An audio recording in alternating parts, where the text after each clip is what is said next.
Welcome to Business in the Black, the podcast where ideas become plans, plans become actionable items, and actionable items become results. We're the go-to resource for Black entrepreneurs ready to build, grow, and dominate their industries. Each episode delivers real stories from real founders, their wins, their struggles, and the game-changing lessons that fuel success. From funding strategies to scaling secrets, we're serving up the knowledge, connections, and inspiration you need to transform your vision into victory. This is where Black excellence meets business mastery. Let's get to work. I'm convinced that about half of what separates successful entrepreneurs from the non-successful ones is pure perseverance. Steve Jobs, co-founder of Apple Inc. Welcome to the 10th episode of Business in the Black. Thank you to each and every one of you who have supported us over these last 10 episodes and continue to support us, whether you've been a guest, thank you so much. Whether you have shared the podcast, thank you so much. Whether you watch it every week, thank you so much. Whether you follow us on our socials, we just really appreciate you for really buying in to this particular journey of Black entrepreneurs. When crafting today's vision for the episode, I was like, let's do something a little different. Typically, you've heard from me, just, spitting out knowledge and that sort of thing, but you've also heard from interviewed guests. And so today I was like, how can we shake it up a little bit? So I thought, why don't we go back and invite the fan favorite Stella Stone back to the stage? However, today it's with a twist. In episode 1, we talked about the 71% of Black entrepreneurs reporting that their business was their sole source of income. Today, we're going to talk to somebody who fits in that 29%. What do you do when you lose your main source of income? What strategies do you have in place? What resources do you choose to use? What does your network offer you? To help us dive into these questions and give us an update on her recent events, revolving around her entrepreneurial journey, we're going to go back to Stella Stone with Stella Pies. She's been here before, so I'm just going to let her have the floor. You see what I did there? Before, floor. Thank you. No applause necessary. No. Go ahead and applaud. Hello, everybody. I'm back. It's your girl, Stella Stone, the Pie Lady. Y'all know I was on Business in the Black before, and I'm back for a review of what's been going on in my life. And boy, have I got a story to tell you. So, first of all, I want to start by saying I just want to thank all my customers, all my supporters, just everybody that has had a helping hand in making Stella Pies a success thus far since 2017. And with the loss of my job back in May, right after the Memorial Day holiday, I was wrongfully terminated from my job. And that took a toll on my life. Like, I just can't even explain how I spazzed out knowing that I trust the man above. But it was something that has never happened to me. And I just kind of lost it for a minute. But when I regained focus, it was uphill from there. Because when I say I was blessed abundantly, I was, because God reconstructed my circle of friends, my circle of supporters, and He seen me through, just like I knew that He would. But let me just go back to the beginning of when I was on episode 4 of Business in the Black. We talked about Stella Pies. We ate Stella Pies. And we talked about a lot of inspirational things, which y'all can see right now I don't have on my security blanket, that I call it, my inspirational shirt that has my grandchildren's names on it, shaped in the form of a heart. And it has all 8 of their names on it. And I always wear that shirt when I'm cooking, or I'll have on a Stella Pie shirt, when I want to feel inspired. and of course that bonnet with those inspirational phrases on it. So since the last episode, I have been busy with the pies. I don't get out and make the pies like I normally do, just hustling.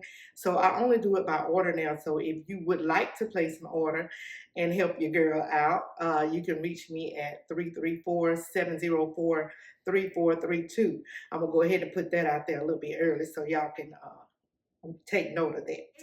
And let's go back to the book. I want to touch on that for a minute because uh, even with everything that has been going on in my life, y'all know I have been working on this book since 2019 and I have not finished because, it's God's timing. But since I stopped again, unfortunately, one of the ex-husbands passed away, and that took a toll on me because it was unexpected. I had just asked about him that previous weekend, and I later got the news that he had left us, and God rest his soul, but he is in a much better place. So, that part of my book, I will have to do some other things that I wanted to do with questioning the ex-husbands as to what they think would have been better for the marriages to last. So I won't be able to do that in that part of the book, but the show will go on. And let's see, what else can I tell y'all about what's been going on with the pie lady. Let's just say I have another job under my belt. That's the life of entrepreneurs. And that I have become a booking agent for an artist in Southern Soul. So I was sharing her music and we just met through social media. And she asked me if I would help get her music out on the platform. I was like, sure, I will do that for you. So we became really good friends and we have never met yet in person.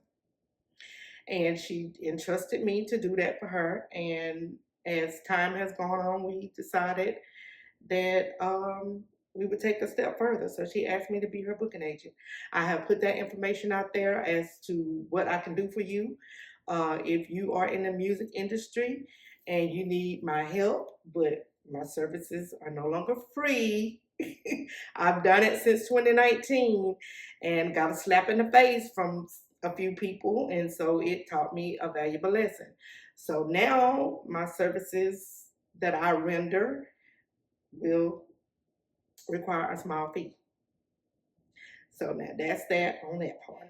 Let me just get into the story because I've been waiting to tell you this story about my testimony about how God has been working during these trying times that I've been going through.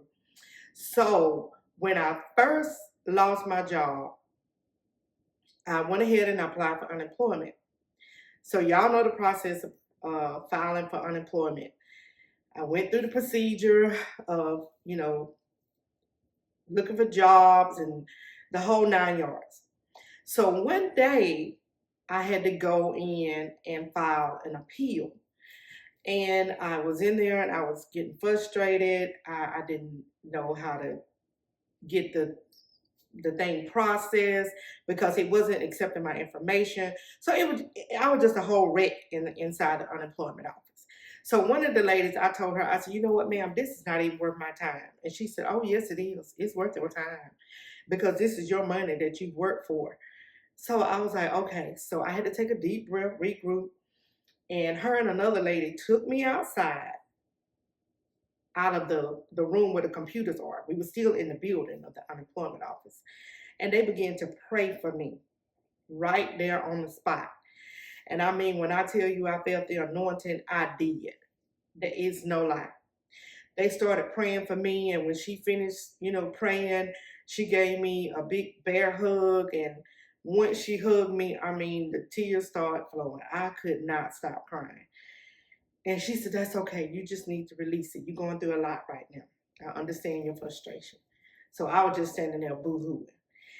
And so after I left, before I left, she gave me her number, invited me to come to her church. And I left and I was getting ready to go back to Alabama. And I went by a gas station to fuel up, and I put my phone on top of the car because I was uh, pumping the gas and I was checking my other phone for other messages. So when I finished pumping the gas, of course, I got in the car and I drove off. And I was about to make a phone call and realized, oh, I don't have a phone. And thought, I done left this phone on top of the car. So I'm driving up the road. It had got a ways up the road, a good ways up the road. And I turned around and I said, oh my God, I hope nobody has ran over my phone. I go back to the gas station. There was a gentleman parked in that same spot. And I was like, oh man, he has ran over my phone. Now, this is the iPhone. So I pulled up and asked the gentleman, did he see a phone? Of course, he said no. So I began to search for the phone and look under his vehicle. And I was like, oh, well, I may as well just go on and figure it out. Soon as I get ready to get back in the car, the phone is on top of the car. It's still there. I said, this is nobody but God. You got to slow down. You got to breathe, Stella, because he's keeping me. So, mind you, I didn't have a dime to my name. When I fueled up, I had got a phone call prior to me going to the unemployment office, and a friend of mine, I had did some work for her, so she paid me, for my work. And that's how I was able to get the fuel to get back to Alabama. And then I get back to Alabama. I'm just trying to figure things out because at this point it was all financial. And I was praying and I was trying to listen, but I couldn't be still to hear what God was telling me. A common experience for many Black entrepreneurs is relying on a strong but limited network to make money. While supportive, this smaller network is often a necessity driven by systemic barriers rather than optimal strategy. Systemic inequities, Black business owners have historically been denied equitable access, we know, to loans, capital, and professional networks. The ongoing wealth gap makes it harder for Black entrepreneurs to access the kind of family and generational wealth that many white entrepreneurs rely on to start and grow their businesses. The need for a better ecosystem. Sustainable support for Black entrepreneurs requires a robust ecosystem of resources, not just random acts of generosity. This includes access to capital from financial institutions, mentorship from established professionals, and supportive business networks. So I called up a friend of mine, was explaining the situation to her about what was going on with my job, and asking her about some resources. Now, mind you, we have never met. We just know each other through social media. She then said, well, Stella, I don't know XYZ, but I can, point you in some directions and see what happens. And then she was like, well, I don't have much money, but I'll do what I can to help you. So she said, send me your information. I sent her my information, and she was like, well, I'm going to send a test to see if it goes through. So I'm checking my PayPal because I get a notification and it's going off. I'm looking at my PayPal. This lady said she was going to send me a test. She done sent me $1,000. A test? Okay. Now my mind is blown. And then she said, well, make sure the rest of it comes through. And I'm looking at her like, the rest of it? $1,500 more. I just started boo-hooing and was thanking God, praising God, for the blessing. All right, so now I'm able to, take care of things back in Georgia so I can keep my place. And after this happened, my phones get cut off. And I'm like, this is my lifeline right here because I got to have these phones because I'm applying for jobs and, people are going to be calling me. So right before, no, this was because I was on Wi-Fi. I was able to get messages through Messenger. And I got a message from a gentleman who is an artist, and he explained to me that he had been through my situation and that he wanted to help me and wanted to know what it was that he could do to help me. I said, well, my phones are off and I need them back on. Now, mind you, I got 4 lines on my phone. 2 of them are my grandbabies. And I didn't want their phones to get cut off. It is what it is at this point. So he said, well, what is it that you need me to do, Miss Stella? I'm going to do it because God sent me to help you. And I said, well, my phones are off. The bill is $690. And this was for 2 months. He said, okay, and no problem. And I'm looking like, no problem. $690 and you don't even know me? So he said, send your Cash App tag. Sent the tag. This man done sent me $1,800. Now y'all doing the math. I know y'all adding it up. Because see, I did have GoFundMe out there, but they weren't doing anything. Because let me tell y'all something about Stella and the GoFundMe. It's just something about me and a GoFundMe that disturbed people's spirit. I don't know why y'all feel like Stella don't need no help, but hey, I'm human too. But anyway, we're gonna keep going because we wasn't gonna worry about them GoFundMe because honey, God was funding me. Y'all hear me? So then after I got the $1,800, I got a call from another brother, and he was like, I can't do nothing to help you right now because I'm in a bad situation, but if I had it, you got it. So then he was like, but I got somebody that's going to help you out and don't worry about it. And this going to help carry you on through. And I said, okay, no problem. So I got the call. I sent the Cash App tag. And I was at my little part-time job in Opelika at the time when I got that call. And I looked at my Cash App, baby, $3,000. And I'll tell you, I bet you I tore down the walls of Jericho.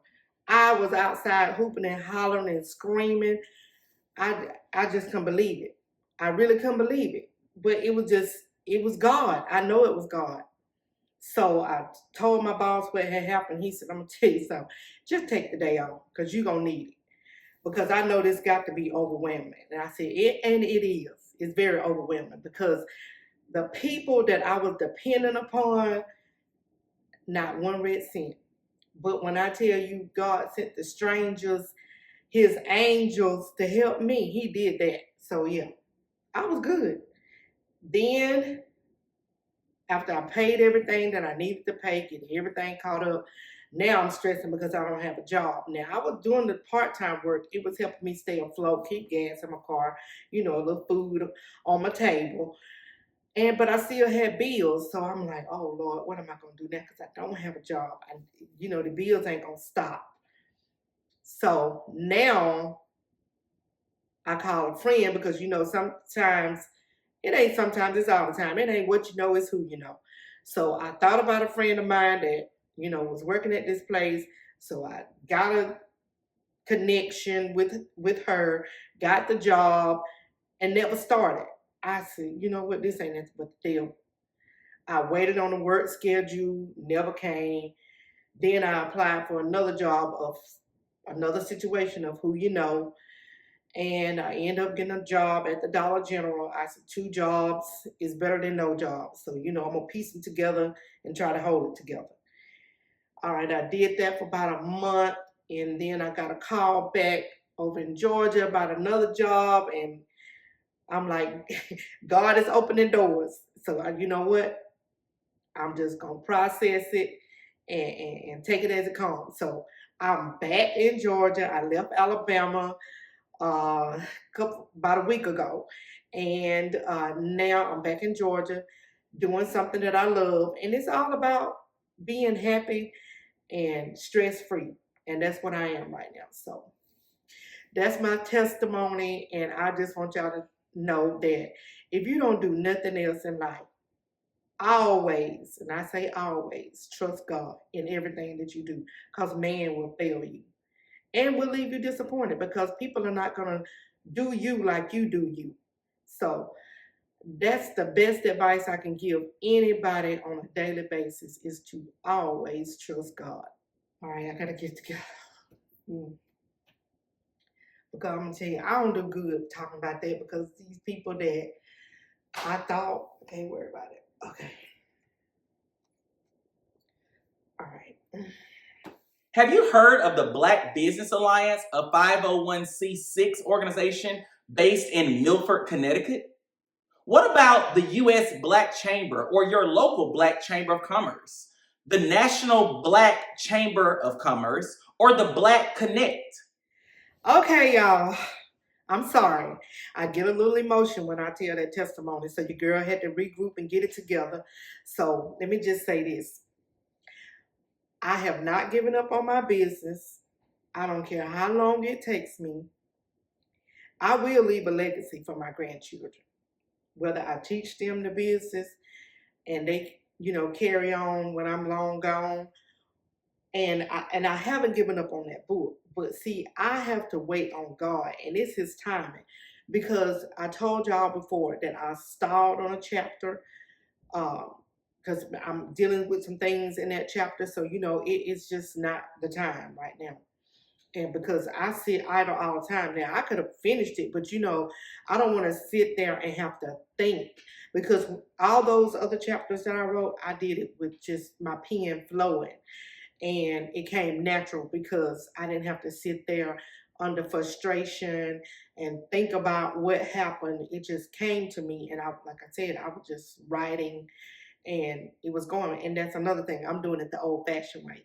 I will have me an original handwritten copy of my book, and then I will type it up, then get it edited, and later published. According to Sparklight Business article, Why Mentors Are So Important to Black-Owned Businesses, mentors can help navigate the choppy seas of business. They're the compass that points you towards success. In fact, 92% of small business owners said that their mentor had a direct impact on the growth and survival of their business. Yet, one regional survey says that less than 40% of Black entrepreneurs had access to a mentor. That disparity can put Black-owned businesses adrift. Let's hear how Stella's circle of mentors has helped her business mind transform. And I don't like to get into religion because I'm not trying to force anything on anybody when I do speak about God. But a friend of mine shared something with me, and I want to share it with you when it comes to listening to an answer from God. Because we always pray, for those of us that do, we pray and we get up and we walk away, or we lay down and we go to sleep if it's at night. But he shared something with me about 2 chairs, and it was about listening to God for your answered prayers. Because it's like, we always say, well, I just got to wait on God. I got to listen to see what God tells me. But when you pray and you ask for these things, we just get up and go. We don't wait for an answer. We don't listen. It's actually 2 chairs. It's 2 chairs. You're sitting in one and one is in front of you. So what you do is you sit there and you talk. Even if you want to give God a name, you talk to God as if He's sitting in front of you in that chair. And you talk, you pray, but you listen. You wait for your answer. You got to sit and you got to hear what He's saying and not just do what you want to do like I've been doing all my life. If it ain't working fast enough for me, I'm going to figure something else out.